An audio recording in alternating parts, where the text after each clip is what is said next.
नमस्कार. 2026 या नव्या वर्षात तुम्हा सगळ्यांचं स्वागत आहे. या वर्षी वाचनाच्या माध्यमातून सकारात्मकता तुम्हा सर्वांच्या आयुष्यात निर्माण व्हावी आणि त्यासाठीच हे आनंदाचं पान आहे.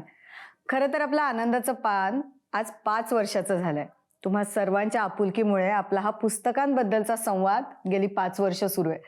तेव्हा संवादाच्या या नवीन वर्षात तुम्हा सगळ्यांचं स्वागत. मी भारती सहस्रबुद्धे.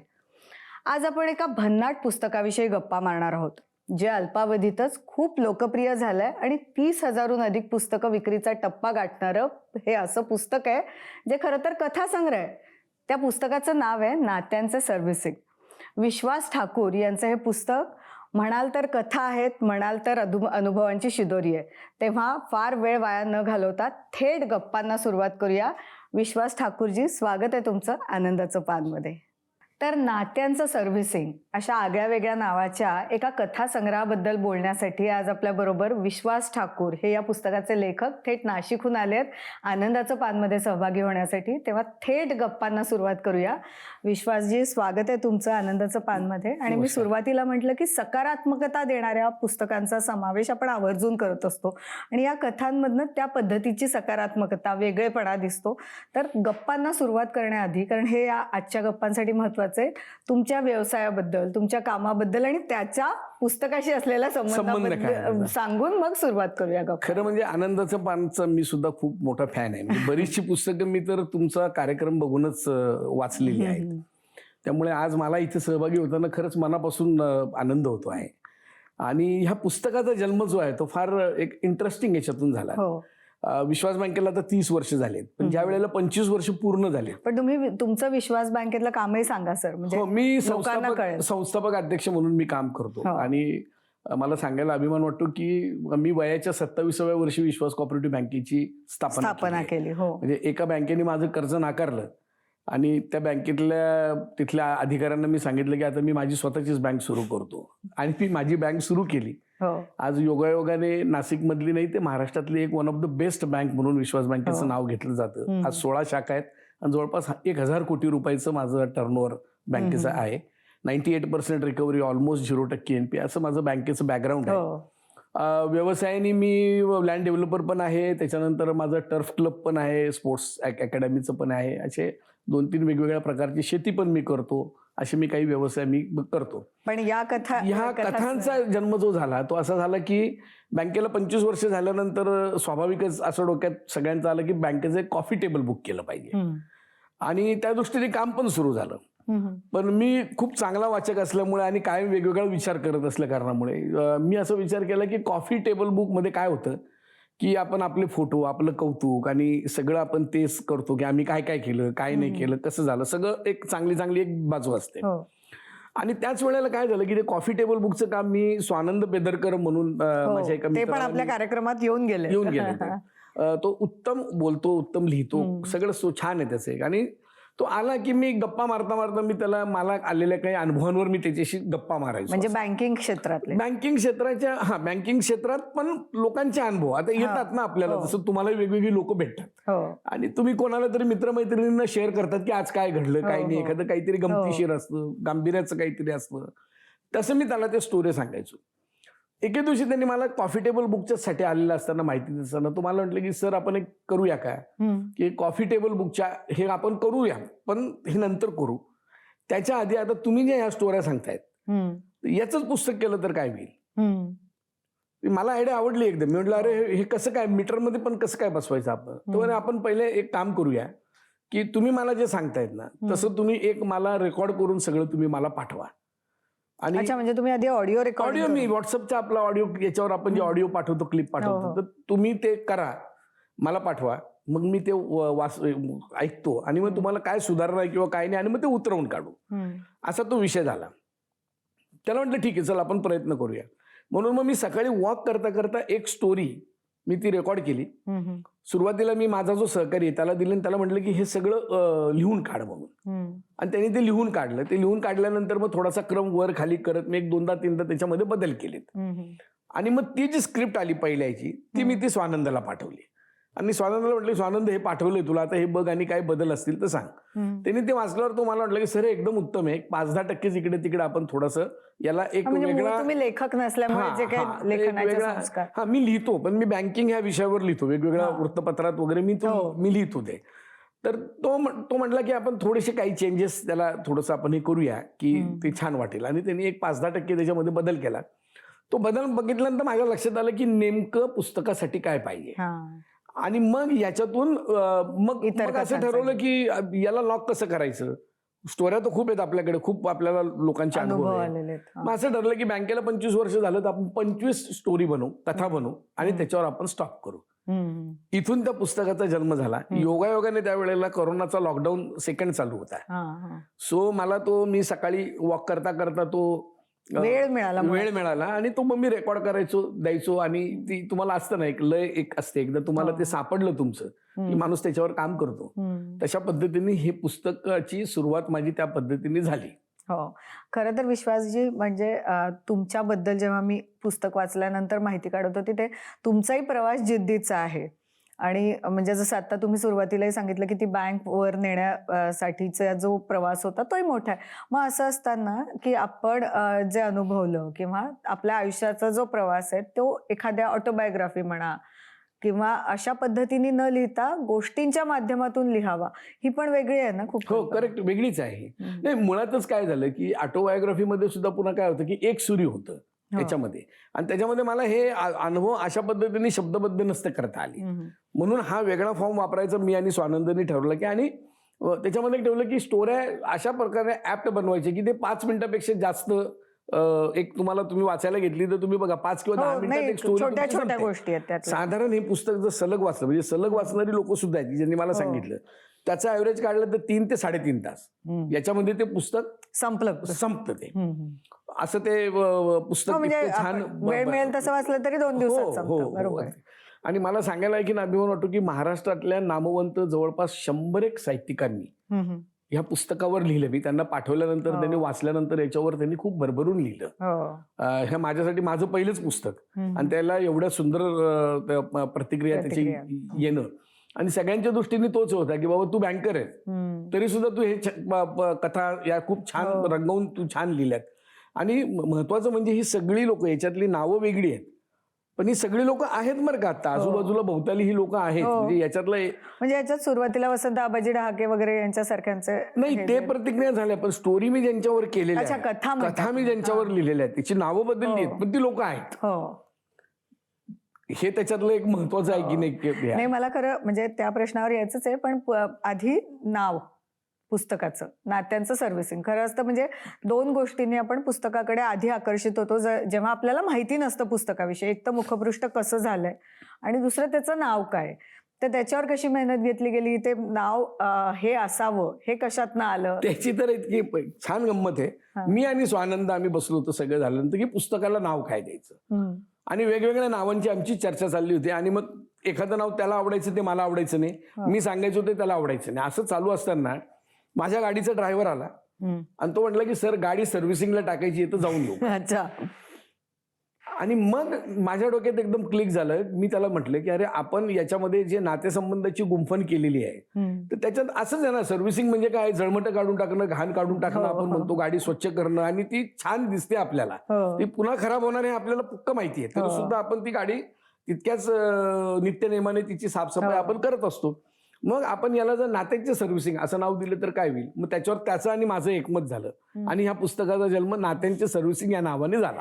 आता खरं तर मला कथांकडे वळायचंय सर, की म्हणजे याच्यातनं अशा जसं तुम्ही सांगितलं की त्या व्यक्ती आहेत किंवा प्रसंगही आहेत यात बरेचसे, तर हे असे भन्नाट अनुभव जे तुम्ही लिहिलेले आहेत ते म्हणजे की आता आपल्याला हे 25 अनुभव अशा पद्धतीने लिहायचे, तर त्यातनं बऱ्याच गोष्टी अशा पण आहेत की ज्यात आल्या अडचणी पण त्यावर कसा तुम्ही मार्ग काढला. मुळातच तुम्हाला माहिती आहे की माझी सहकारी बँक आहे, आणि सहकारी बँकेमध्ये नॉर्मली तुम्ही बघा की याचं जे सहकाराचं जे मूळ व्यवस्थापन नाही, मूळ तत्वच जे आहे ते तत्वच असं आहे की ज्याला पत नाही त्याला पत मिळवून देणे, ज्याच्याकडे पैसे नाही त्याला ती मदत करणे नियमात बसून, हा त्याच्यातला एक हे आहे. आणि माझं पहिल्यापासून मला कायम पॉझिटिव्ह गोष्टींमध्ये फार माझा इंटरेस्ट असतो. कारण तुम्ही बघा की पॉझिटिव्ह काम करायला फार कमी शक्ती लागते, निगेटिव्ह काम करायला तुम्हाला खूप ताकद लावावी लागते. सो पॉझिटिव्ह गोष्टींचा तो एक फायदा होतो. त्याच्यामुळे मी काय केलं की माझ्याकडे येणारा प्रत्येक गोष्टीत, म्हणजे माझ्याकडे येणारा प्रत्येक माणूस तो माझ्याकडे काय येतो, त्याची काहीतरी अडचण आहे म्हणून तो येतो, गरज आहे, त्याची काहीतरी गरज आहे म्हणून तो येतो. आणि म्हणून मी विचार करताना याला आपण कशी मदत करू शकतो, याच्या अडचणीवर आपण याला काय मदत करू शकतो, याच्याकडे माझा दृष्टिकोन पहिल्यापासून आहे. स्टील टुडे आजही मी मॅक्सिमम लोकांना माझा मदत करण्यासाठी नियमात राहून त्याला काय पद्धतीने आपल्याला मदत करता येईल. कारण सगळी सोंग आणता येतात, पैशाचं सोंग आणता येत नाही. आणि सगळ्यांचं जे अडतं ते सगळं पैशांच्या याच्यावरच अडतं आणि तिथून खूप गोष्टी घडतात, चांगल्या पण घडतात आणि वाईट पण घडतात. म्हणून मी ते अनुभव लिहिताना किंवा मी जे अनुभव त्या कथेमध्ये लिहिले, ते अनुभव केले, ते मी व्हरायटी केलेत सगळे. म्हणजे वेगवेगळ्या प्रकारची माणसं आणि त्यांचा विचार करण्याची त्याचे ते प्रसंग, हे सगळं मी त्याच्यामध्ये वेगवेगळी त्याची गुंफण केली. म्हणून ते पुस्तक असं वाचायला सुद्धा छान वाटतं. ते एक सुरी होत नाही, एकाच प्रकारचे सगळे अनुभव नाहीये, ते खूप व्हरायटी अनुभव आहेत. आणि नॉर्मली तुम्ही बघा, म्हणजे मोकळ्याचपणे सांगायचं तर नॉर्मली सहकारी बँकांकडे पाहण्याचा लोकांचा दृष्टिकोन फारसा चांगला नसतो. लोकांनी हे पुस्तक वाचल्यानंतर लोकांना कळालं की आम्ही किती प्रकारे चांगल्या प्रकारे काम करतो. हे मी सहकार चळवळीत काम करणाऱ्या, बँकेच्या याच्यात व्यवस्थापनात काम करणाऱ्या सगळ्यांच्या वतीने लिहिलेलं हे पुस्तक आहे. माझ्यासारखे अनुभव हे खूप लोकांना आले. ज्या ज्या बँकेत गेले त्यांनी मला फोन करून त्यांचे पण अनुभव सांगितले. ते व्यक्त होऊ शकले नाही, बरोबर, मी व्यक्त झालो.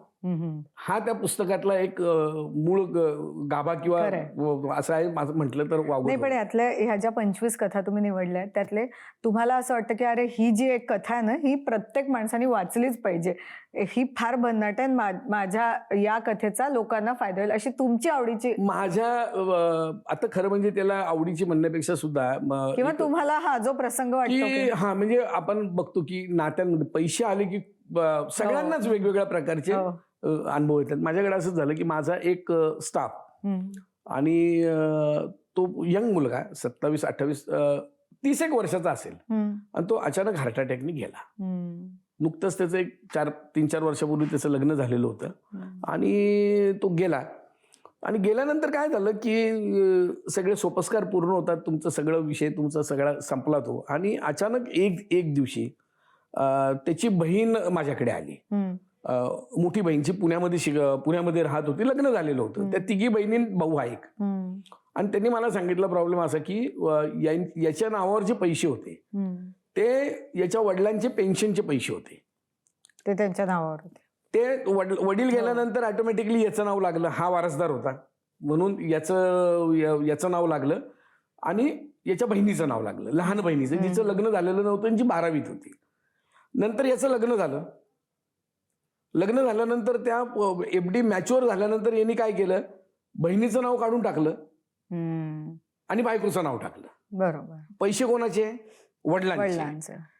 आणि आता तो पण गेला आणि ही बहीण ज्या तिच्या 2 बहिणी होत्या त्या बिचारा एवढी आर्थिक परिस्थिती नव्हती की ती ह्या मुलीसाठी काही करू शकतील. आणि म्हणून ते माझ्याकडे आले की बाबा याच्यातून तुम्ही मार्ग काढा म्हणून. मग मी आता ते सगळे दिवस गेले, त्या मुलीचे वडील आणि ती मुलगी माझ्याकडे आली की आम्हाला एफडी विड्रॉल करायचे. मग मी त्यांना सांगितलं की बाबा याच्यामध्ये असा गोंधळ झालेला आहे, तर यांनी असं केलेलं आहे, ते अर्धे पैसे तुम्ही ह्या मुलीला द्या म्हणजे तिच्यावर अन्याय होणार नाही. तर त्या मुलीच्या वडिलांचा स्टँड एकदम अग्रेसिव्ह होता की आम्ही नाही देणार, तुम्हाला माहिती आहे का माझ्या मुलीचं किती नुकसान झालं. म्हटलं 100% झालं ना, तुमच्या मुलीचा नवरा गेला हे तर वाईटच झालंय म्हटलं तरुणपणामध्ये, तो विषयच नाही. पण ह्या मुलीचा पण भाऊ गेलेला आहे, ही मुलगी 12वीला आहे, हिचं पुढचं आयुष्य काय, दोघांचा आपण विचार केला पाहिजे. आणि मी तुम्हाला जो ट्रॅक दाखवतोय त्याच्यावर लक्षात येतं की यांनी स्वतःच्या कष्टाचे पैसे नाहीये, हे वडिलांच्या पेन्शन मधले हे पैसे आहेत. बरोबर. सो आपण ते द्यायला पाहिजेत. त्यांचा रोल होता की बाबा मी काही देणार नाही. आम्ही त्या मुलीकडून अर्ज वगैरे घेतला होता, असं सगळं झालं म्हणून. मग आम्ही त्यांना सांगितलं की बाबा हे बघा, एक लक्षात घ्या, काही जरी झालं तरी आम्ही तुम्हाला पैसे काही सगळे मिळू देणार नाही, तुम्ही पाहिजे तर कोर्टात जा नाही तर कुठे जा. त्यांच्या वकिलाचा मला फोन आला, वकिलाची नोटीस आली पहिले. नोटीस आल्यानंतर मी त्या वकिलाला फोन केला. योगायोगाने तो वकील खूप सेन्सिबल होता, चांगला होता. त्या वकिलाला मी हे जेव्हा सांगितलं तेव्हा तो म्हटलं की सर आता तुम्हाला तर माहिती की तो माझा अशील आहे, मला तर त्याच्या बाजूने हे लढावंच लागेल. पण मी खूप काही अग्रेसिव्हली भूमिका घेणार नाही. तुम्ही त्या मुलीला न्याय देण्याचा प्रयत्न करा, हे मला त्या वकिलांनी सांगितलं. नंतर मला त्यांनी एका आमदाराचा फोन आला. आमदारांनी मला सांगितलं की अरे ते काय ते बघा तुम्ही पैशाचं वगैरे काय. मग मी त्यांना जेव्हा ही स्टोरी सांगितली तेव्हा ते म्हटले की ठीक आहे, तू तुझ्या पद्धतीने कर, तू व्यवस्थित करशील, मला माहिती आहे, फक्त आता तो माझा मतदार असल्यामुळे मला त्याच्यासाठी फोन करावा लागला. म्हणजे ह्या दोन्ही लोकांनी रोल खूप चांगल्या प्रकारे प्ले केला. म्हणजे मला ते खूप छान वाटलं एकदम ते. आणि मग नंतर मग आम्ही त्या मुलीला कालांतराने तिला न्याय मिळवून दिला.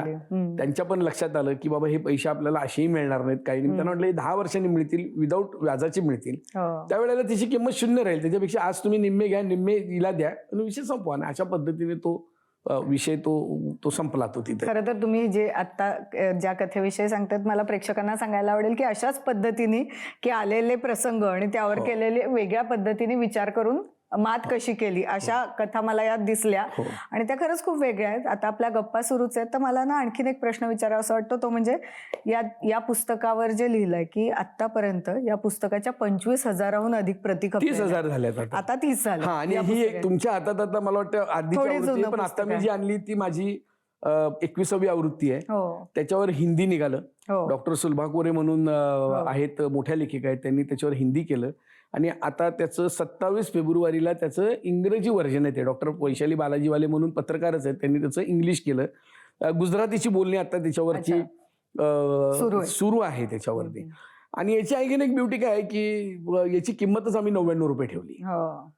जास्तीत जास्त लोकांपर्यंत करतात. नाही, पण मला प्रश्न तोच विचारायचा होता की इथे आता गेले 5 वर्ष आपण आनंदाचं पान करतोय, तेव्हा होतं की आधी सुरुवातीला की अरे कोणी वाचत नाही, मराठी पुस्तकांचा खप खूप कमी आहे, असं असताना ही किमया कशी झाली? ही अशी झाली की आमच्या नागरी सहकारी बँका पण खूप आहेत महाराष्ट्रभर. सो आम्ही त्यांना पण कळवलं की असं असं पुस्तक आहे. सुरुवातीला त्यांनी 2-2, 5-5 कॉपीज आमच्याकडून घेतल्या आणि त्याच्यानंतर त्यांच्या वाचल्यानंतर लक्षात आलं की अरे हे वेगळ्या प्रकारे आणि आपण लोकांपर्यंत ह्या पद्धतीने पोहोचू शकतो की आम्ही काय पद्धतीची कामं करतो, कारण सगळ्यांचे अनुभव होते. मग सगळ्यांनी ते द्यायला सुरुवात केली. आता त्याची परिस्थिती अशी आहे की नाशिकमध्ये एखादा कार्यक्रम जर असेल, कुठला काय असेल, तर लोक आमच्याकडून 25-50 कॉपीज घेतात. खास सहकार क्षेत्रातले? नाही, सगळ्या ह्याच्यात. की आता काय झालं की आता लोक गुच्छ किंवा बुके देण्यापेक्षा पुस्तक देणं लोकांना जास्त छान वाटतं. तर नात्यांचं सर्व्हिसिंगची कॉपी देतात, कारण ती 99 रुपयात मिळते. 100 रुपयामध्ये काम होतं आणि एक उत्तम प्रकारचा कथासंग्रह लोकांपर्यंत अनुभव खरंच खूप यातले. आत्ता याच्यातल्या ह्या पुस्तकाच्या माध्यमातून एक आलेला रिसेंटली तुम्हाला अनुभव सांगतो, तो इतका छान आहे, जो माझा पुढच्या पुस्तकामध्ये मी जेव्हा आता माझं लिहिणं चालू आहे त्याच्यामध्ये येईल. तो एक महिला माझ्याकडे, तिचा फोन आला की मला तुम्हाला भेटायचंय.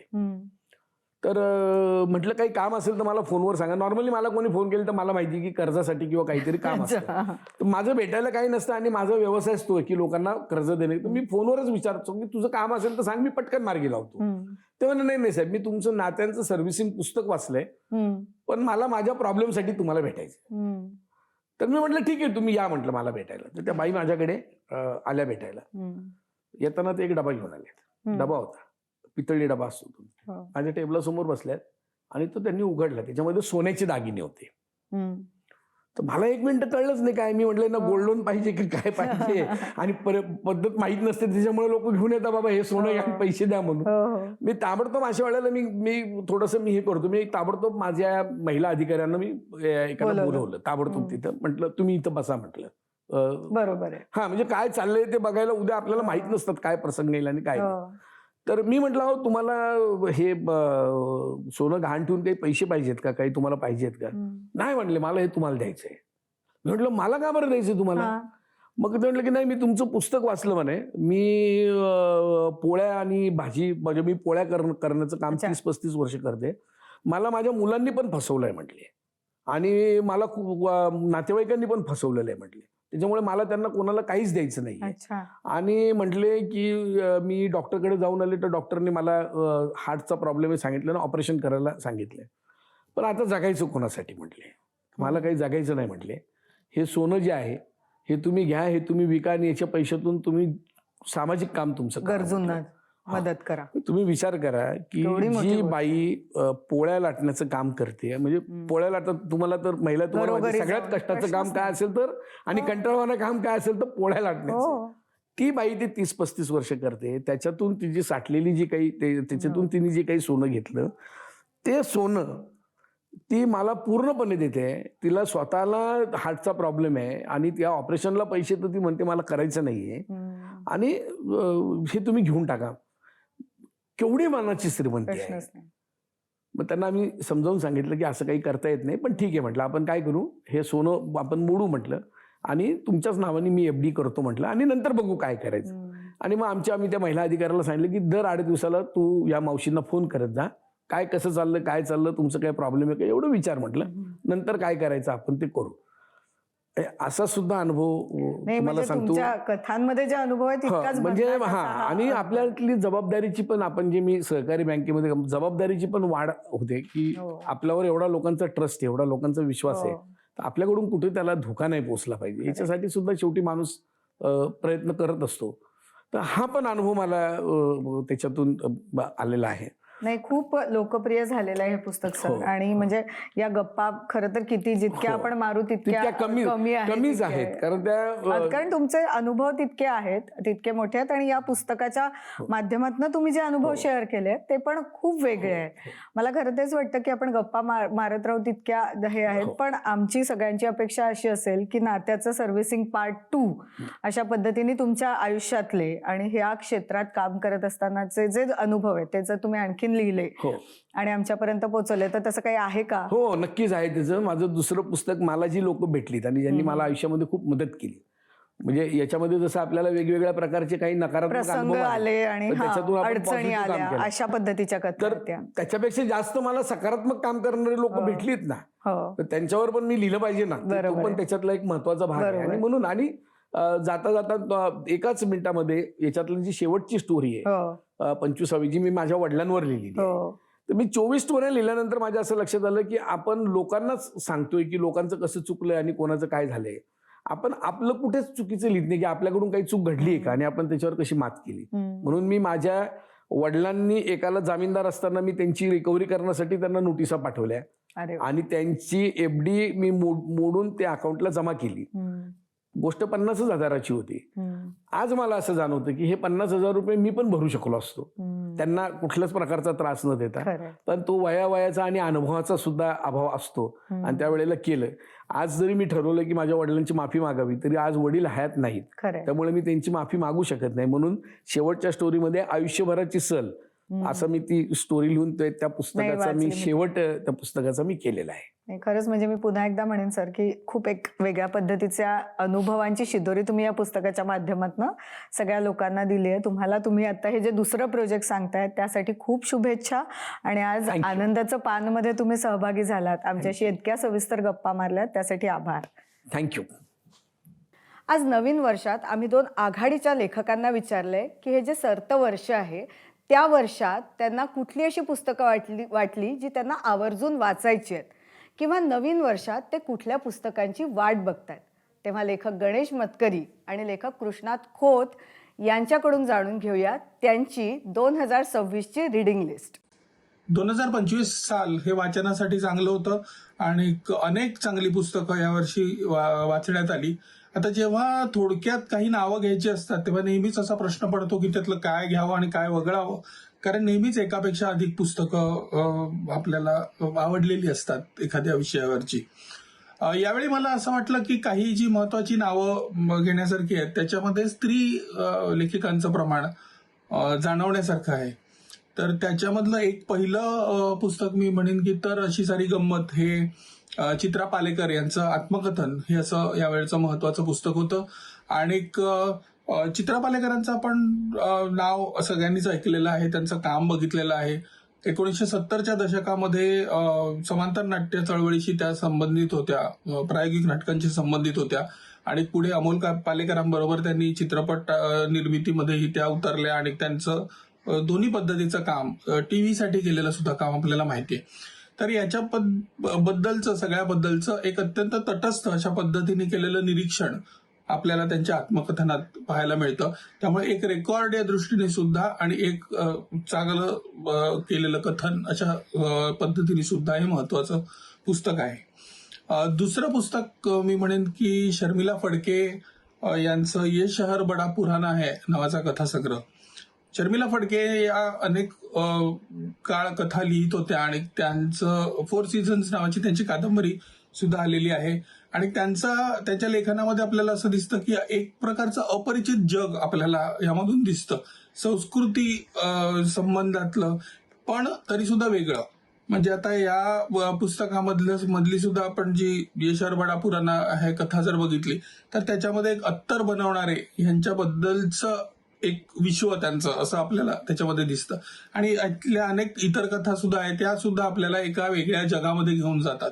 तर त्या दृष्टीने हे एरवी आपल्याला एक सामाजिक मध्यमवर्गीय अशा पद्धतीचं चित्रण बऱ्याच वेळा दिसतं, तर ते त्याच्यापेक्षा वेगळं अशा पद्धतीचं जग आपल्याला या संग्रहात पाहायला मिळतं. तिसरं पुन्हा लेखिकेचं पुस्तक आहे ते म्हणजे हा सुद्धा कथासंग्रह आहे, स्टिअरिंग नावाचा, हिना कौसर खान यांनी लिहिलेला. आणि याच्यामध्ये मला 2 महत्वाच्या गोष्टी अशा वाटतात, ते म्हणजे जेंडर आणि धर्म, आणि या दोन्ही बद्दल त्या बोललेल्या आहेत आणि अत्यंत सहजपणे याच्यामधून हे इश्यूज येतात. याच्यात असं काही कुठे प्रीची ते होत नाही किंवा त्याच्यामधून काही एक आपल्याला विशिष्ट काहीतरी एक उपदेश करायचा अशा पद्धतीची मांडणी नाही, तर अत्यंत साधेपणाने या गोष्टी आलेल्या आहेत. त्यातली भाषा, त्यातले संवाद, एक हिंदी मिश्रित असे संवाद त्याच्यामध्ये मुसलमान व्यक्तिरेखा ज्या आहेत त्यांच्यातून आलेलं आपल्याला दिसतात. आणि ते हे अतिशय साधेपणाने लिहिलं गेलेलं आहे. आणि त्यामुळे मला असं वाटतं की हे एक यावर्षीचं वाचनीय ठरणारं पुस्तक आहे. त्यानंतर एक मी म्हणेन की एक मिलिंद बोकील यांच्या मुलाखतींचा एक संग्रह आहे, बोधाचा जोडला तारा नावाचा. तर आता या संग्रहाचं मला खरं म्हणजे असं वाटलं की याचं नाव हे जरा पटकन लक्षात न येणार आहे की कशाविषयीचं पुस्तक आहे. वरती त्याच्या बोधाचा जोडला तारा मिलिंद बोकील नाव असं लिहिलेलं आहे आणि खाली त्याच्या अंजली जोशी ज्यांनी ते संपादित केलंय त्यांचं नाव आहे. पण पटकन आपल्याला असं मुखपृष्ठावरून लक्षात येत नाही की हे कसलं पुस्तक आहे. बोकील हे आपल्याकडे मला वाटतं 30-40 वर्ष साधारणपणे लिहितायत सातत्याने आणि तळागाळामध्ये पोहोचलेले लेखक आहेत आणि सर्व पद्धतीचं लिहितात. ललित लेखन त्यांचं आहे, वैचारिक लेखन त्यांचं आहे. आणि हे या पुस्तकामध्ये त्यांच्या अनेक मुलाखतींचं संकलन आहे. त्यामध्ये 2 मोठ्या दीर्घ मुलाखती आहेत. एक रेखा इनामदार साने यांनी घेतलेली आणि दुसरी विनोद शिरसाट यांनी घेतलेली. आणि त्याला जोडून अनेक मुलाखतींमधले भाग एकत्र करून त्यांनी हा मुलाखतींचा संग्रह अंजली जोशी यांनी संपादित केलाय. तर त्याच्यामध्ये त्याच्यात मुलाखतींप्रमाणे त्याचे भाग न करता त्याच्यामध्ये त्यातल्या विषयाप्रमाणे त्याचे भाग केले आहेत.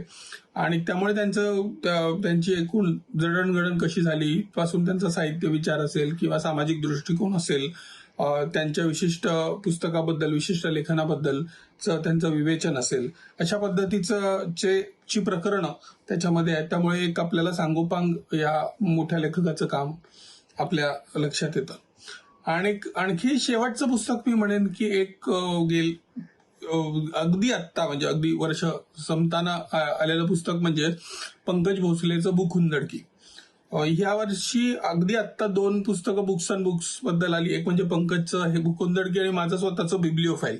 आणि त्यामुळे ही दोन्ही पुस्तकं मला इंटरेस्टिंग त्या दृष्टीने वाटतात की बुक्स अँड बुक्सची अशी आपल्याकडे खूप मोठ्या प्रमाणामध्ये पुस्तकं येत नाहीत. तर त्यामुळे त्यांचा उल्लेख मला वाटतं एक करण्यासारखा आहे. पंकजचं जर तुम्ही लेखन वाचलं असेल, तो लोकरंगमध्ये पुष्कळ लिहितो. तो लोकसत्ताची जी पुरवणी आहे लोकरंग, तिचा तो संपादक सुद्धा आहे आणि त्याचे स्वतः त्यांनी फिक्शन लिहिलेलं आहे. आणि पुस्तकांबद्दलचं त्याचं प्रेम आणि त्याचा शोध सतत चालू असलेला नव्या पुस्तकांचा, याबद्दल सुद्धा बऱ्याच जणांना माहीत असतं. तर हे त्याच्या अशा पुस्तकांच्या, वेगवेगळ्या पुस्तकांच्या शोधाबद्दलचं किंवा त्यांनी केलेला विचार त्या पुस्तकांबद्दलचा, त्याची निरीक्षणं, त्यांची काही प्रमाणात समीक्षा, अशा पद्धतीचं हे पुस्तक आहे. आणि त्याचं नाव भूखुंदडकी हे विशेष आहे. पंकजला असे कॉइन करायची शब्द आवड आहे, सवय आहे. त्यामुळे त्यांनी एक हुंदडणं आणि पुस्तकाचं एकत्र करून भूखुंदडकी अशा पद्धतीचं नाव तयार केलंय. त्याच्यामध्ये आपल्याला त्याचा एक खेळकर अप्रोच सुद्धा दिसतो आणि त्याच्यात त्याचा एक त्याची एक वृत्ती खोलात जाणारी किंवा त्याच्यात वेगवेगळ्या गोष्टी शोधणारी अशी पण आपल्याला त्याच्यातून काही प्रमाणात जाणवते. ह्याच्या पुस्तकाचा कव्हर सुद्धा आपल्याला पाहिलं तर त्याला कसं कुतूहल त्याचं पुस्तकांबद्दलचं आहे हे त्या कव्हरमधून आणि त्या शीर्षकामधूनही लक्षात येतं. ह्याच्यात काही दीर्घलेख आहेत आणि मग काही साधारण मध्यम लांबीचे सुद्धा लेख आहेत. तर या सगळ्यामधून आपल्याला एक पुस्तकांचं वेगळं जग या पुस्तकातून दिसतं. तर ही मला वाटतं काही मोजकी पुस्तकं जी 2025 मध्ये पाहण्यात आली, वाचण्यात आली. आणि पुन्हा मी आधी म्हटलं तसं की केवळ एवढीच पुस्तकं नाहीत, अनेक पुस्तकं आहेत, त्यांच्यामधलाच हा एक भाग. नमस्कार. आपण गेल्या वर्षीच्या आणि यावर्षी येऊ घातलेल्या पुस्तकांच्या बद्दल बोलणार आहोत. अलीकडं गेल्या वर्षीच काही महिन्यांपूर्वी पारक नावाची अमर गोरे नावाच्या एका लेखकाची कादंबरी आलेली आहे. हा अतिशय तरुण लेखक आहे. त्याची पहिलीच ही कादंबरी आहे. तर ही कादंबरी पॉप्युलर प्रकाशनानं प्रकाशित केलेली कादंबरी आहे. तर अमर गोरे यांची पारक कादंबरी गावखेड्यातल्या उन्हाळ बागडणाऱ्या अशा असणाऱ्या प्रौढांड अवस्थेतल्या असणाऱ्या मुलांचं आणि त्याच्या मित्रांचं म्हणजे सगळ्या त्याच्या वयाच्या असणाऱ्या मुलांचंही भाविष्य पकडणारी कादंबरी आहे. त्यांचं निरागस जगणं, त्यांचे आई वडील, त्याचे भाऊ, त्याचे वडील ह्या सगळ्यांचं असणारं एक चित्रण, कोणतंही अस्त्र न लावता केलेलं चित्रण अतिशय नेटकेपणाने या कादंबरीमध्ये हा लेखक आपल्याला आपल्यासमोर मांडतो. खरं तर हे तरुण लेखकाची आणि पहिलीच कादंबरी आहे असं आपण म्हटलं तर त्याला कोणत्याही खाणाखुणा आपल्याला सापडत नाहीत. हा अतिशय कसलेला लेखक आहे असं आपल्याला वाटायला लागतं. तिथली झाडं, वारा, तिथली पाखरं, तिथल्या सगळ्यांच्या असणारे आवाज ह्या कादंबरीमध्ये आपल्याला एकत्रित गुंफलेली दिसतं. अतिशय सेंद्रिय असं लेखन ह्या कादंबरीतून आपल्याला दिसतं. ही अमर गोरेंची कादंबरी ही वाचायला पाहिजे असं मला वाटतं आहे. दुसरं पुस्तक मी तुम्हाला सांगणार आहे ते संपादन केलेलं आहे. एकंदरीत आपल्या मनुष्य प्राण्याच्या इतिहासाबद्दल आपल्याला सतत कुतूहल असतं आणि एकूण इतिहासामध्ये होमो सेपियनची जी जडणघडण आहे म्हणजे हा भटका असणारा समूह आहे आणि पशुपालन करणारा समूह भारतीय समूह होता असं आपल्याला सांगता येतं. आणि त्याचे अनेक पुरावे, अनेक दाखले आपल्याला अनेक इतिहास संशोधक देतात. याचं एक संपादन केलेलं पुस्तक आहे. गणेश देवी, त्यानंतर टोनी जोसेफ, नंतर रवी कोरीशेट्टर यांनी संपादन केलेला असलेला अनेक शस्त्रकांचा आपला समग्र इतिहास द इंडियन्स नावाचं पुस्तक आहे. यामध्ये आपल्याला वाचायला मिळतो. म्हणजे आपण आता आपल्याकडं दक्षिण आशिया खंडाचा जो इतिहास तोडून मोडून टाकण्याची प्रवृत्ती बळावत चाललेली दिसते आहे, त्याच्या अनेक संदर्भ आणि त्याचे मूळ संदर्भ आपल्याला या पुस्तकामध्ये बघायला मिळतात. आणि हे मनोविकास प्रकाशनानं प्रकाशित केलेलं आणि तो अनुवाद शेखर साठे, प्रमोद मुजुमदार, नितीन जरंडीकर आणि द्यांदा असुलकर यांनी हा केलेला अनुवाद आहे. आणि तो अनुवाद अतिशय वाचनीय असा अनुवाद आहे असं मला वाटतंय. त्यानंतरचं जे तिसरं पुस्तक मी तुम्हाला सांगणार आहे ते पुस्तक अतिशय महत्त्वाचं आहे. अलीकडं पुस्तकाचं जग वेगवेगळ्या पुस्तकातून येतं, पण ही अनुवादित असणारी कादंबरी आहे. माया पंडित यांनी फॅरनाईट 451 रे ब्रॅडबरी नावाच्या लेखकाची असणारी ही कादंबरी अनुवादित केलेली आहे. वॉल्डन पब्लिकेशननं हे पुस्तक अनुवाद केलेलं आहे. तर आपल्याकडं पुस्तकाच्या भविष्यकाळाबद्दल म्हणजे भविष्यकालीन जगामध्ये पुस्तकावर असलेली बंदी कशी असू शकेल या बंदीबद्दल आणि पुस्तकं जाळून टाकण्याचा इतिहास आपल्याकडचा जो आहे आणि पुढच्या 50 वर्षानंतर म्हणजे 50 वर्षापूर्वी लिहिलेली हे पुस्तक जे आहे ते पुस्तक आपल्याला अनेक धक्कादायक आणि अशी माहिती पुरवतं की इथून आपल्याकडचा जो समाज आहे किंवा आपल्याकडची जी व्यवस्था आहे ते पुस्तकावर बंदी आणलेली व्यवस्था जी असेल ती कशी असू शकेल. आणि त्याबद्दल ही कादंबरी अतिशय महत्त्वाची, अतिशय इंटरेस्टिंग असणारी ही कादंबरी आपल्याला वाचायला मिळते. ही पुस्तक वाचायला पाहिजे असं मला नेहमी वाटत आलेलं आहे. ही पुस्तकं झाल्यानंतर नवीन आणखी एक 2 पुस्तकाबद्दल मी सांगणार आहे. ती पुस्तकं आहेत अलीकडंच प्रकाशित होणार आहेत पुस्तकं ती. त्यामध्ये आपल्याकडचं असणारा सुरजागड विकास की विस्थापन नावाचं एक पुस्तक आहे अविनाश पोईनकरचं. तर नक्षल प्रभावित गडचिरोलीतील खाणग्रस्त आदिवासींच्या संघर्षाचं वास्तव या पुस्तकामध्ये आपल्याला वाचायला मिळेल. आपल्याकडं सत्य अहिंसा या मार्गावर जगण्याच्या अधिकारासाठी लढणाऱ्या गडचिरोलीतील माडी आणि अन्य आदिम समूहाच्या खाणग्रस्ततेचा व्यापक आणि सखोल चिंतन किंवा दस्तऐवज या पुस्तकातून आपल्याला मिळतो. विकासाच्या नावे भांडवलशाही, कंपनीकरणवादी लुटीच्यातून त्यातून झालेली संस्कृती, प्रकृती, स्वास्थ्य, जीवनप्रणाली सर्वांवर होणाऱ्या विनाशकारी परिणामाची पोलखोल अविनाश पोईनकर या युवा संशोधकाने या पुस्तकामध्ये केलेले आहे. हे हर्मिस प्रकाशननं पुस्तक प्रकाशित केलेलं आहे किंवा ते पुस्तक आता येतं आहे. आणि त्यानंतर मला अतिशय शब्द प्रकाशननं एक पुस्तक येते किंवा ते आलेलं आहे, आता बाजारात असेलच पुस्तक. ते पंकज भोसले यांचं बुक हुंदडकी नावाचं पुस्तक आहे. की पंकज भोसले हा असा एक वाचक आहे की तो सातत्यानं अशा काहीतरी वेगळ्या वाचकाच्या असणाऱ्या धारणाच बदलून टाकतो आणि त्यानं अशा पद्धतीची ही त्याचा जो वाचन भ्रमंती आपण म्हणू ती केलेली आहे की ती स्थिमित करून जाते आपल्याला. त्याचं जे बुक हुंदडकी नावाचं पुस्तक आहे, या पुस्तकामध्ये त्यानं अनेक दिबा मोकाशींच्या पासून नारायण धारप यासारख्या लेखकांच्यापर्यंत जी. ए. कुलकर्णी असतील, चंद्रकांत खोत असतील, भाऊ पाध्ये असतील, या लेखकांची जी पुस्तकं आहेत त्या पुस्तकांच्या लेखनाबद्दल, प्रकाशन करणाऱ्यांच्या विषयी टिपणं, अनेक गोष्टी यामध्ये आपल्याला वाचायला मिळतात. लोकप्रिय साहित्य आणि त्याच्या निर्मात्याकडं गांभीर्यानं पाहता येईल असा तपशील या पुस्तकामध्ये आपल्याला बघायला मिळतो. अशी ही पुस्तकं आपल्याला या काळामध्ये वाचायला पाहिजेत. अजून खूप पुस्तकं मला सांगता येतील, पण आपल्याला वेळेची मर्यादा आहे आणि ही पुस्तकं आपण वाचायला पाहिजेत.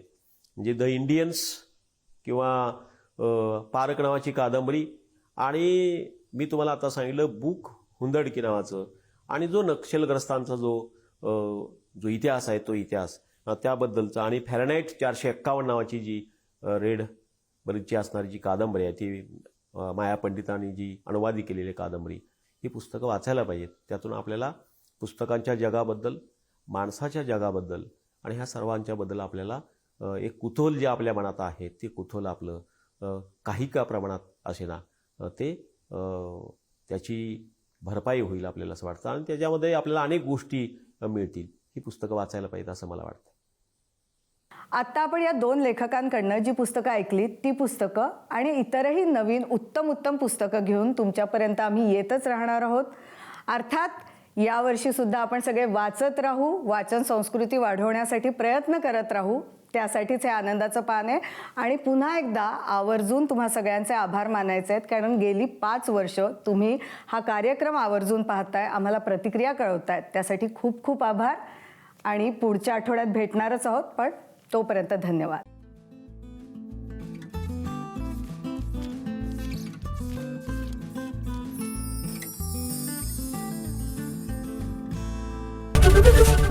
एबीपी माझा, उघडा डोळे बघा नीट.